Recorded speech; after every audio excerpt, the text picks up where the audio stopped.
മത്തമ്പാല cent Thomas ദേവാലയത്തിലെ വിശ്വാസികൾ പെസഹ അപ്പം ഉണ്ടാക്കാനുള്ള ഒരുക്കത്തിലാണ്. പ്രാർത്ഥനയോടെ ആരംഭിക്കാം.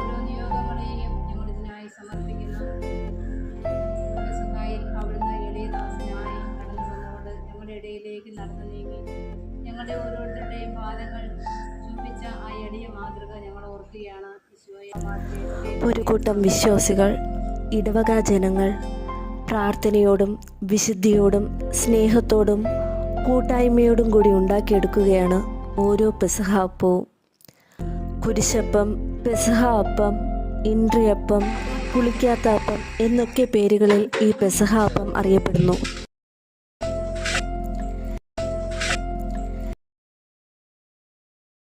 പെസഹ വ്യാഴാഴ്ച ബലിയർപ്പിച്ചവൻ ഓർമ്മകളെ ആഘോഷിക്കുകയാണ് ഓരോ പെസഹായാണ്.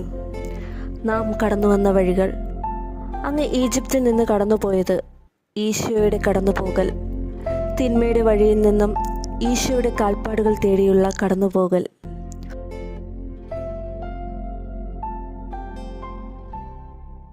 വത്സലരെ നിങ്ങൾക്കായി ഞാൻ നൽകുന്നു പുതിയൊരു നിയമം, സ്നേഹിപ്പിൻ സ്വയമെന്നതുപോൽ അന്യോന്യം നിങ്ങൾ, അന്യോന്യം നിങ്ങൾ. ഇടവകയിലെ ഒരു കൂട്ടം ആളുകളുടെ പരസ്പര സ്നേഹത്തിൻ്റെയും ഐക്യത്തിൻ്റെയും സഹകരണത്തിൻ്റെയും പ്രതിഫലനമാണ് നാം ഈ കാണുന്നത്. നമ്മുടെ ഇടവകയിലെ 300ഓളം കുടുംബങ്ങൾക്ക് വേണ്ടിയുള്ള ഇൻട്രിയപ്പമാണ് ഇവിടെ തയ്യാറാക്കിക്കൊണ്ടിരിക്കുന്നത്. പെസഹ അപ്പത്തെ ഇൻട്രിയപ്പം എന്ന് വിളിക്കുന്നത് എന്തുകൊണ്ടാണെന്നറിയാമോ?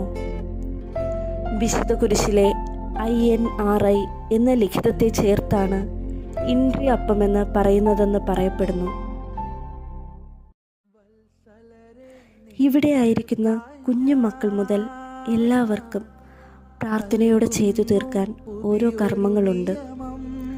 കുരുത്തോലയിൽ കുരിശ് തയ്യാറാക്കുന്നത് മുതൽ പെസഹ അപ്പവും പാലും പാക്ക് ചെയ്യുന്നത് വരെ എല്ലാവരും ഒരേ മനസ്സോടെ, മനസ്സ് നിറയെ പ്രാർത്ഥനകളോടെയാണ് ഇവിടെ ആയിരിക്കുന്നത്. ഈ പെസഹായും നമുക്കൊരു ഓർമ്മപ്പെടുത്തലാവട്ടെ. ഒത്തൊരുമയുടെയും സ്നേഹത്തിൻ്റെയും പ്രാർത്ഥനയുടെയും കടന്നുപോയ നല്ല ദിനങ്ങളുടെ ഒരു ഓർമ്മപ്പെടുത്തൽ.